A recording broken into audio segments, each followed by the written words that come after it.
독일의 권위 있는 식품영양연구소가 발표한 흥미로운 설문 결과가 있습니다. 유럽의 젊은 영양학자들 사이에서 가장 연구하고 싶은 음식 문화 1위로 한국의 전통식품이 꼽혔다고 합니다. 특히 한국의 발효식 보양식에 대한 관심이 뜨겁습니다. 최근 독일 함부르크 대학에서는 한국 전통식품의 과학적 연구를 위한 특별 프로그램이 개설되었고 첫 해부터 정원의 3배가 넘는 지원자가 몰렸다고 합니다. K푸드의 열풍을 넘어 이제는 그 과학적 가치에 주목하는 시대가 온 것입니다. 오늘은 독일의 젊은 식품영양학 교수가 우연히 발견한 한국 장어 요리의 비밀에 대한 사연입니다. 지금 시작합니다. 잠깐만요.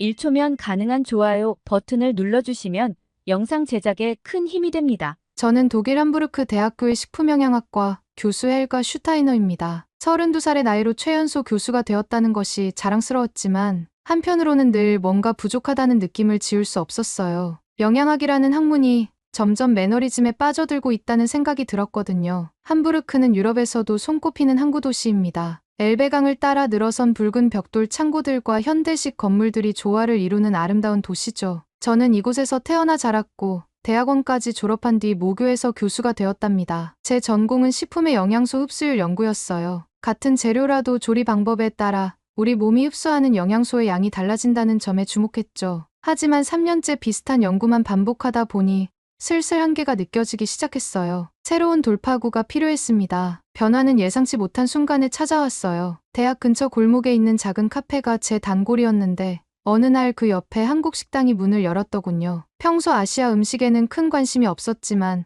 카페에서 흘러나오는 이국적인 향이 자꾸 신경 쓰였답니다. 그러던 어느 날 제가 즐겨 찾던 카페가 공사 중이어서 할 수 없이 그 한국 식당에 들어가게 되었어요. 당시 저는 새로운 연구 주제로 고민하느라 며칠 밤을 새운 상태였죠. 피곤한 눈을 비비며 메뉴판을 보는데 옆자리에서 들려오는 대화가 귀에 들어왔습니다. 장어구이 하나 더 주세요. 시험 기간이라 체력이 바닥났거든요. 네, 금방 준비해 드릴게요. 우리 장어는 확실히 피로회복에 좋답니다. 피로회복이라 문득 호기심이 생겼어요. 독일에서도 장어 요리가 유명하지만 대부분 기름에 튀기거나 훈제로 먹었죠. 게다가 최근에는 환경오염 때문에 장어 섭취를 조심하라는 권고가 나올 정도였어요. 하지만 그날 본 한국식 장어구이는 달랐습니다. 은은한 숯불 향과 함께 달콤한 양념 냄새가 코끝을 자극했어요. 비린내는 전혀 없었죠. 옆자리 학생이 먹는 모습을 흘깔 보다가 저도 모르게 같은 메뉴를 주문하고 말았답니다. 그것이 제 인생을 바꾼 첫 만남이었어요. 아직 그날의 맛을 잊을 수가 없습니다. 하지만 더 놀라운 것은 그 다음이었죠. 한 끼 식사로 며칠간의 피로가 싹 가시는 듯한 느낌을 받았거든요. 집으로 돌아와 밤새 자료를 찾아보았습니다. 같은 장어인데 왜 이렇게 다른 걸까?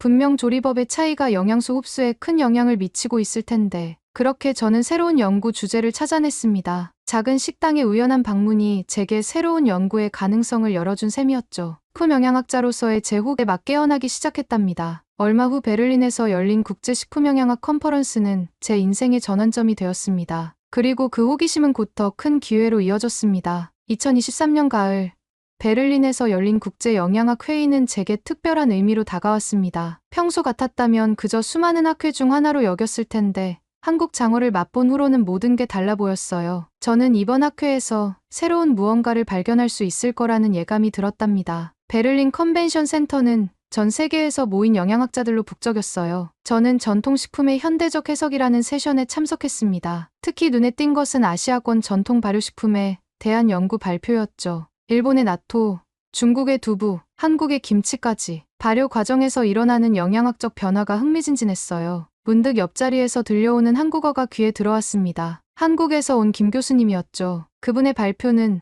전통 발효식품이 현대인의 장 건강에 미치는 영향에 대한 것이었어요. 특히 인상 깊었던 건 같은 재료라도 발효 과정과 조리법에 따라 우리 몸의 흡수율이 크게 달라진다는 점이었답니다. 발표가 끝난 후 저는 용기를 내어 김 교수님께 다가갔어요. 제가 겪은 한국 장어에 대한 이야기를 들려드렸더니 그분의 눈이 반짝였습니다. 슈타이너 교수님, 장어는 우리나라에서 단순한 음식이 아닙니다. 수천 년간 이어져 온 귀중한 보양식이죠. 김 교수님은 한국의 장어 문화에 대해 설명해 주셨어요. 장어가 단순히 맛있는 음식이 아니라 건강과 활력을 위한 귀중한 식재료로 여겨진다는 점이 인상적이었습니다. 특히 깨끗한 환경에서의 양식 기술, 전통적인 조리법, 그리고 현대적 연구가 잘 어우러진 점에 큰 관심이 갔죠. 실제로 최근 연구에 따르면 장어의 조리법에 따라 영양소 흡수율이 크게 달라집니다. 특히 한국식 조리법은 비타민 A와 불포화 지방산의 생체 이용률을 극대화하는 것으로 나타났어요. 이 말에 저는 큰 충격을 받았습니다. 제가 그동안 연구해온 주제와 정확히 일치했거든요. 더구나 한국의 장어 요리는 유럽의 훈제나 일본의 우나기와는 또 다른 특징을 가지고 있다는 설명에 호기심이 더욱 커졌답니다. 대화를 나누면서 알게 된 사실들은 제 연구에 새로운 관점을 제시해 주었어요. 전통 지식과 현대 과학의 만남, 그리고 문화적 맥락 속에서 식품을 바라보는 시각, 이런 것들이 제게는 신선한 충격이었죠. 그 중에서도 그날 저녁 나눈 장어 요리에 대한 이야기가 특히 인상 깊었습니다. 김 교수님과의 대화는 밤늦게까지 이어졌습니다. 전 세계가 장어를 먹지만 한국의 장어 문화는 특별합니다. 계속해서 김 교수님의 설명이 이어졌어요. 우리는 장어를 단순한 식재료가 아닌 귀중한 보양식으로 여깁니다. 소금구이, 양념구이, 탕 등 다양한 조리법도 모두 이런 관점에서 발전해왔죠. 그런데 이 대화에 끼어든 사람이 있었어요. 제 오랜 동료인 게르트 클라인이었죠. 보양식이라고요. 그건 그저 문화적 미신 아닌가요? 현대과학은 이미 인공적으로 완벽한 영양분을 만들어내고 있습니다. 김 교수님은 미소를 지으며 차분히 대답하셨습니다. 클라인 박사님, 한국의 장어 양식은 최첨단 기술과 전통이 조화를 이룬 결과물입니다. 깨끗한 환경에서 과학적으로 관리되는 양식장, 최적의 영양분 흡수를 위해 대대로 연구된 조리법, 이런 것들이 모여 독특한 가치를 만들어내죠. 그 말을 듣는 순간 제 머릿속에서 퍼즐 조각이 맞춰지는 듯했어요. 제가 함부르크의 식당에서 경험했던 그 특별한 효과는 단순한 우연이 아니었던 거죠. 수천 년간 이어져 온 지혜와 현대 기술의 만남이 만들어낸 결과물이었답니다. 현대 과학으로 증명할 수 있다면 아주 흥미로운 연구가 될 텐데요. 김 교수님의 말씀에 저는 큰 가능성을 보았습니다. 전통적 지혜와 현대 과학의 만남, 그것이야말로 제가 찾던 새로운 연구 방향이었으니까요. 하지만 게르트의 반응은 차가웠어요. 전통이라는 이름으로 포장된 비과학적 접근은 경계해야 합니다. 우리는 실험실에서 만들어진 검증된 데이터만을 믿어야 하죠. 그의 말에 저는 오히려 확신이 들었습니다. 전통과 과학은 결코 대립되는 개념이 아니었어요. 오히려 서로를 보완하고 새로운 가치를 만들어낼 수 있는 존재라는 걸 한국의 장어 문화가 증명하고 있었으니까요. 그날 밤 호텔로 돌아와 저는 한국 장어에 대한 자료를 찾아보았습니다. 체력 보충과 건강 증진을 위한 전통식품이라는 점, 현대적 양식 기술로 건강하게 길러진다는 점,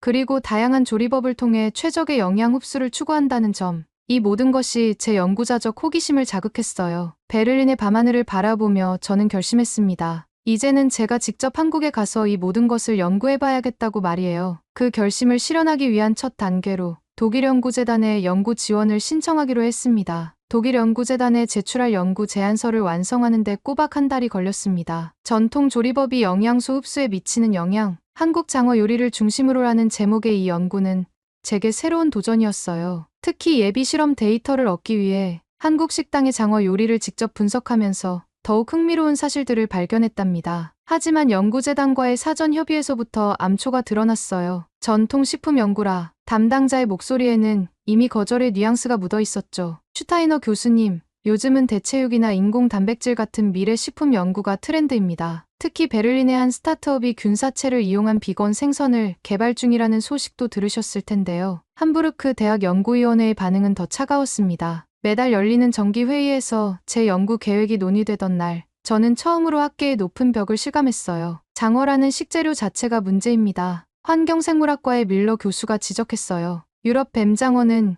현재 멸종 위기 종으로 분류되어 있죠. 2010년부터는 상업적 수출입도 금지된 상황입니다. 이런 시점에 장어 연구를 진행하는 것이 과연 적절할까요? 게르트는 이 상황을 놓치지 않았습니다. 우리는 더 이상 자연에 한정된 자원에 의존해서는 안 됩니다. 제가 제안한 인공 단백질 연구야말로 미래 식량 위기의 해답이 될 것입니다. 그의 연구 주제는 미생물 발효를 통한 차세대 단백질 개발이었어요. 실험실에서 배양한 미생물로 만든 단백질이 과연 수천 년간 이어져 온 전통식품을 대체할 수 있을까? 하는 의문이 들었지만 위원회의 분위기는 이미 기울어져 있었죠. 슈타이너 교수님의 제안은 흥미롭지만 현재 우리 대학의 연구 방향과는 맞지 않네요. 전통식품 연구는 다소 시대에 뒤처진 느낌이 있습니다. 학과장의 이 말은 마치 판결문처럼 들렸어요. 반면 게르트의 제안은 만장일치로 통과되었답니다. 연구비도 제가 신청한 금액의 2배가 넘었죠. 연구실로 돌아오는 길에 저는 생각했습니다. 과학의 발전이 꼭 전통과 대립해야 할까?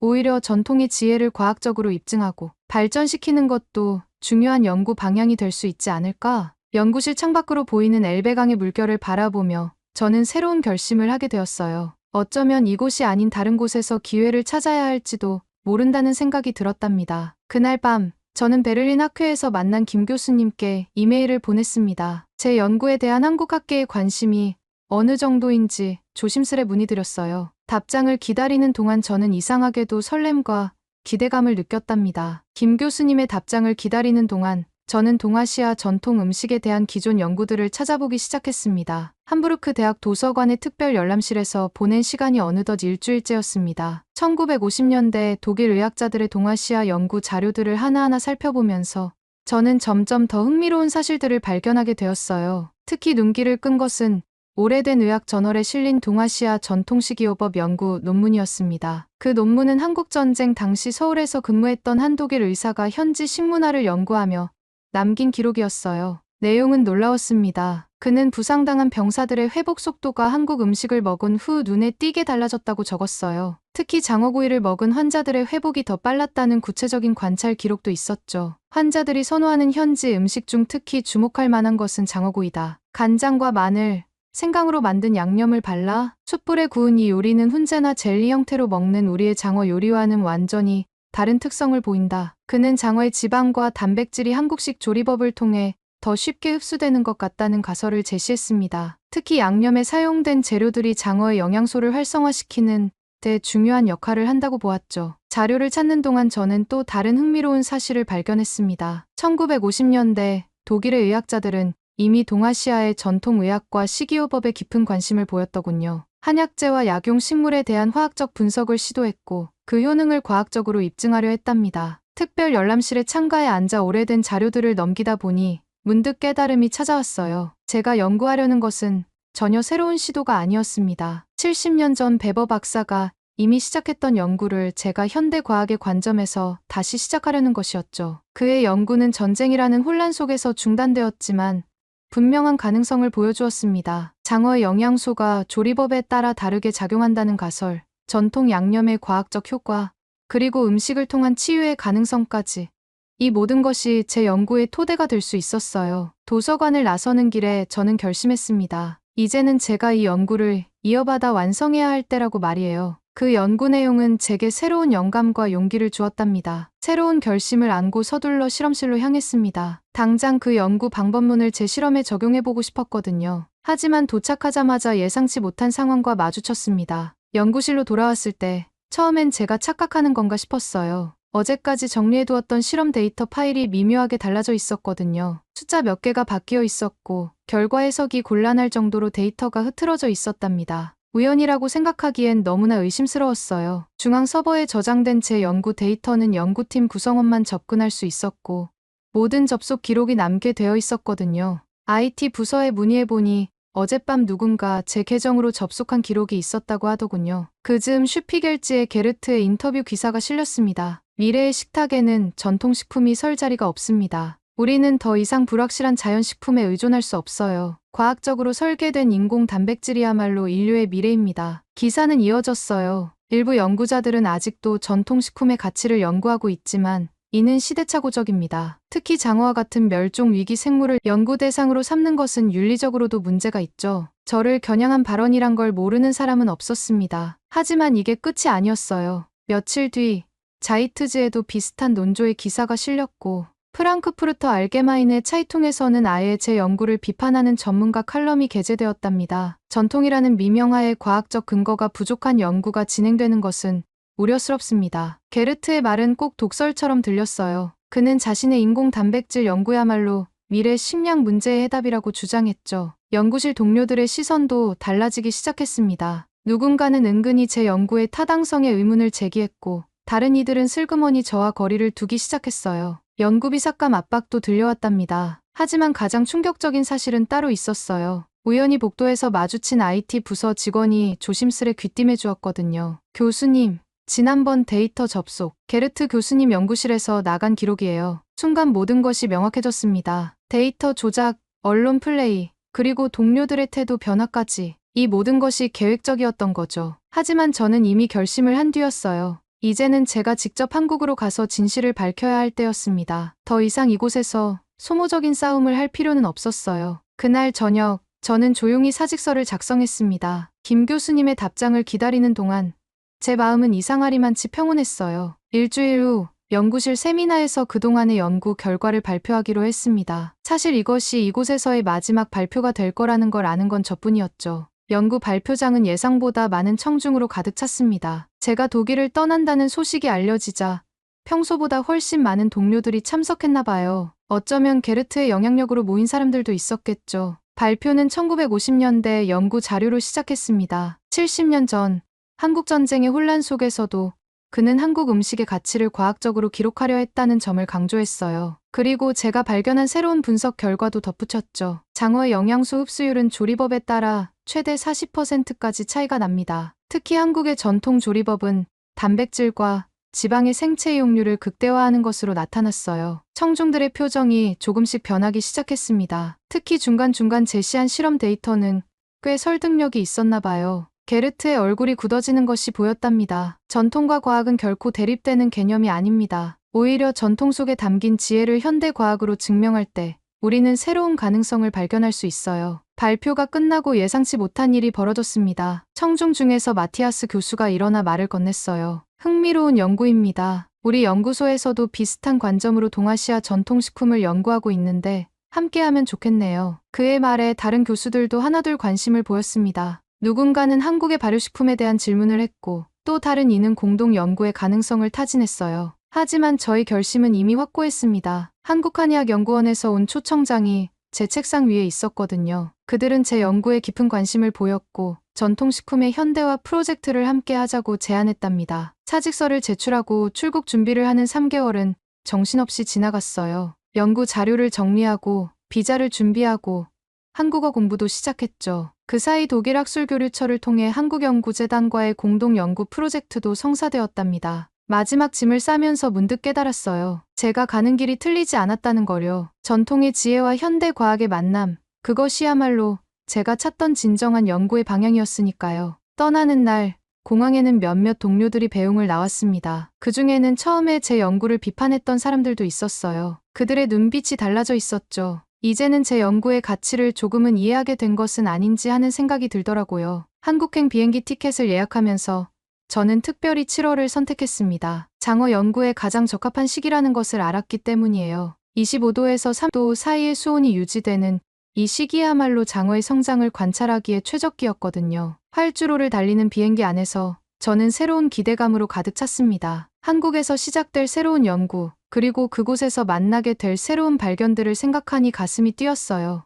인천공항에 첫 발을 디딘 날, 한여름의 뜨거운 공기가 저를 반겼습니다. 한국한의학연구원의 연구팀이 마중을 나와 있었어요. 이제부터 제 연구 파트너가 될 분들이었죠. 연구원에 도착하자마자 저는 놀라지 않을 수 없었어요. 최첨단 실험 장비들이 가득했고 전통의학 자료들이 체계적으로 정리되어 있었거든요. 현대 과학과 전통이 이렇게 자연스럽게 공존할 수 있다는 사실이 인상적이었답니다. 첫 현장 답사는 유명 양식장이었어요. 5,000평 규모의 이 양식장은 제가 생각했던 것과는 전혀 달랐습니다. 224개의 양식 수조가 빌딩처럼 층층이 쌓여 있었고 모든 것이 컴퓨터로 제어되고 있었죠. 우리는 IoT 기술을 활용해 수질부터 먹이 공급까지 모든 것을 자동으로 관리합니다. 양식장 관리자 박수진 씨의 설명이 이어졌어요. 전통적인 양식 노하우와 첨단 기술을 결합한 거죠. 특히 인상적이었던 건 수질 관리 시스템이었습니다. 센서가 실시간으로 수질을 체크하고 이상이 감지되면 즉시 조치가 이루어졌어요. 독일에서는 보지 못했던 섬세한 관리 방식이었죠. 장어는 예민한 생물이에요. 수온이 0.5도만 변해도 스트레스를 받습니다. 박 씨의 말에는 오랜 경험이 묻어났어요. 좋은 장어를 키우려면 기술도 중요하지만 장어를 이해하는 마음도 필요하죠. 연구는 예상보다 빠르게 진행되었습니다. 한국의 연구시설은 최신식이었고 연구팀의 열정도 대단했어요. 실험실에서 밤을 새우는 날도 많았지만 힘들다는 생각은 들지 않았어요. 오히려 매일매일이 새로운 발견의 연속이었죠. 특히 한국의 연구 문화도 인상적이었답니다. 토론이 자유로웠고 아이디어를 공유하는 데 주저함이 없었어요. 주말이면 한국의 장어 요리를 직접 맛보러 다녔습니다. 남해안의 갯장어 샤브샤브부터 내륙의 민물장어 구이까지 지역마다 다른 맛과 조리법이 흥미로웠어요. 그리고 그 속에서 과학적 연구의 힌트를 발견하곤 했답니다. 그렇게 한 달이 지났을 때 저는 확신할 수 있었어요. 제가 찾던 것은 바로 이것이었다고요. 전통과 과학의 조화, 그리고 그 속에 숨겨진 새로운 가능성을 말이에요. 이러한 확신은 곧 열정적인 연구로 이어졌고, 저는 깊이 있는 탐구를 시작했습니다. 실험실에서 보낸 한 달은 놀라운 발견의 연속이었습니다.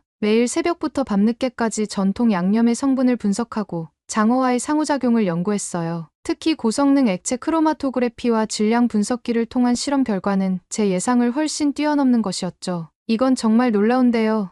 실험실에서 데이터를 확인하던 저는 깜짝 놀랐습니다. 간장, 마늘, 생강으로 구성된 전통 양념이 장어의 지방산 구조를 변화시키고 있었거든요. 특히 생강의 진저롤 성분이 장어의 불포화 지방산과 결합하면서 흡수율을 높이는 현상을 발견했답니다. 더 흥미로운 것은 조리법에 따른 영양소 변화였어요. 장어는 일반 육류와 비교할 수 없을 정도로 풍부한 비타민 A를 함유하고 있었는데, 쇠고기와 비교했을 때 무려 40배가 넘는 양이 포함되어 있었죠. 그런데 이 비타민 A의 흡수율이 전통 조리법에서 훨씬 높게 나타났어요. 연구 과정에서 한지우 셰프를 만난 것은 행운이었습니다. 그는 30년 경력의 장어 요리 전문가였어요. 온도와 시간이 가장 중요해요. 숯불의 온도가 너무 높으면 영양소가 파괴되고 너무 낮으면 제대로 익지 않죠. 한 셰프의 말씀대로 저는 온도에 따른 영양소 변화를 체계적으로 연구했습니다. 그 결과 220도에서 240도 사이의 온도에서 7분간 구웠을 때 영양소 파괴는 최소화되고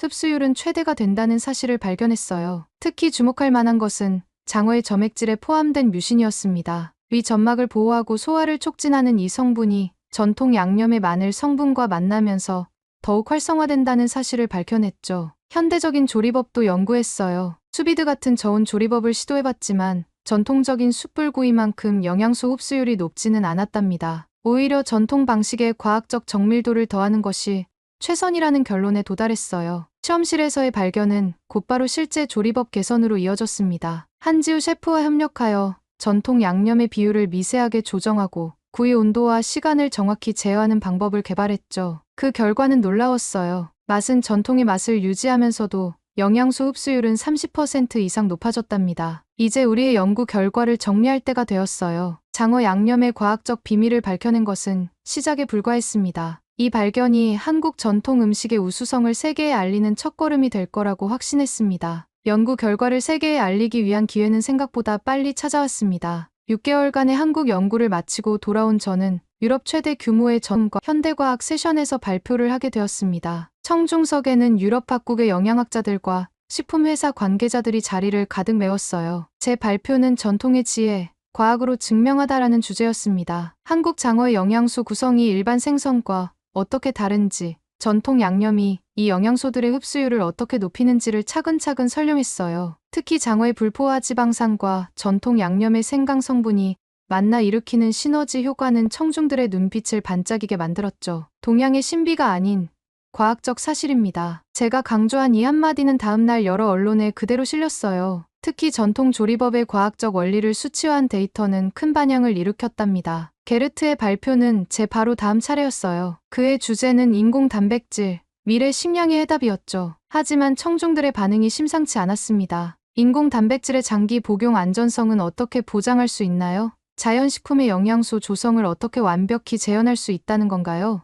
예상치 못한 날카로운 질문들에 게르트는 당황한 기색이 역력했어요. 그의 발표가 끝나자마자 여러 식품회사 관계자들이 제게 연락처를 요청했습니다. 특히 유럽의 대형 식품 회사들은 한국의 장어 양식 기술과 전통 조리법에 깊은 관심을 보였어요. 전통 식품의 과학화, 이것이야말로 우리가 나아가야 할 방향 아닐까요? 한 영양학자의 말에 많은 이들이 동의했습니다. 제 연구는 단순한 학술적 성과를 넘어 식품 산업의 새로운 가능성을 제시한 것으로 평가받았어요. 그날 저녁, 호텔로 돌아오는 길에 여러 언론사의 인터뷰 요청이 쏟아졌습니다. 과학으로 증명된 전통식품의 가치, 이것은 제가 한국에서 발견한 진정한 보물이었답니다. 대중의 관심을 넘어 이제는 학문적 성과를 인정받을 차례였습니다. 유럽 음식문화 저널에 제 논문이 실리기까지 꼬박 3달이 걸렸습니다. 3번의 심사를 거치면서 데이터를 보완하고 결론을 다듬었죠. 전통 장어 조리법의 과학적 고찰 영양소 흡수율을 중심으로라는 제목의 이 논문은 제 연구의 결정판이었어요. 한국의 양식장에서도 반가운 소식이 들려왔습니다. 까다로운 유럽의 식품 안전 기준에 맞춰 시설을 개선하고 품질 관리를 강화한 결과 첫 시험 수출이 성공적으로 이루어졌다는 거예요. 작은 물량이었지만 이는 큰 의미가 있는 첫걸음이었답니다. 더 놀라운 변화는 한지우 셰프의 활약이었어요. 그의 현대식 장어 요리는 독일의 여러 레스토랑 관계자들의 관심을 끌었습니다. 전통 양념의 비율을 조금 조절하고 플레이팅을 현대적으로 바꾼 것뿐인데 현지 셰프들의 호기심을 자극한 거죠. 저는 이제 한국과 독일을 오가며 연구와 강의를 이어가고 있어요. 두 나라의 연구진들과 함께하면서 전통과 과학의 조화라는 제 연구 방향이 옳았다는 확신을 더욱 깊이 하게 됐답니다. 다음 연구를 위해 다시 한국으로 향하는 비행기 안에서 문득 제가 처음 한국 장어를 맛보았던 그날이 떠올랐어. 당시에는 몰랐죠. 한국의 장어가 단순한 음식이 아닌 수천 년의 지혜가 담긴 영양학의 결정체라는 것을요. 지금도 전 세계 많은 사람들이 인공식품과 새로운 단백질 공급원을 찾고 있습니다. 하지만 제가 발견한 것은 우리가 찾는 해답이 이미 전통 속에 있다는 사실이에요. 한국의 장어 요리야말로 그 완벽한 증거죠. 최적의 영양소 구성, 과학적으로 입증된 조리법, 그리고 현대 양식 기술과의 조화. 이 모든 것이 한국 장어에는 이미 담겨 있었답니다. 이제는 자신 있게 말할 수 있어요. 미래의 식품을 찾아 헤매는 우리에게 필요한 것은 어쩌면 과거를 새롭게 바라보는 시선이 아닐까요? 한국의 장어가 그것을 완벽하게 보여주고 있으니까요. 오늘 사연 어떻게 들으셨나요? 한국의 장어 요리가 맛있을 뿐만 아니라 과학적으로도 우수한 가치를 지닌 전통의 지혜라는 점이 특히 인상적이었습니다. 한국의 전통 음식에는 이처럼 우리가 미처 발견하지 못한 가치가 숨어 있을 것 같은데요. 여러분은 외국인들에게 꼭 알리고 싶은 우리의 건강식이 있다면 무엇인가요? 댓글로 여러분의 생각을 들려주세요. 감동뭉클에서는 여러분의 소중한 마음을 모아 사연 주인공들에게 전해드리고 있습니다. 여러분 주변에 감동적이거나 재미있는 실제 사연들을 제보받고 있으니 언제든 저희 공식 메일로 제보해주세요. 오늘 들려드린 사연에 공감하셨다면 구독과 좋아요 눌러주시고 주변 분들과도 공유해주세요. 여러분의 작은 관심과 응원이 더욱 좋은 콘텐츠를 만드는 데 큰 힘이 됩니다. 오늘도 여러분의 하루의 작은 즐거움이라도 되었기를 바라며 지금까지 감동뭉클이었습니다. 끝까지 시청해주셔서 감사합니다. 다음에 더 감동적인 사연으로 찾아뵙겠습니다.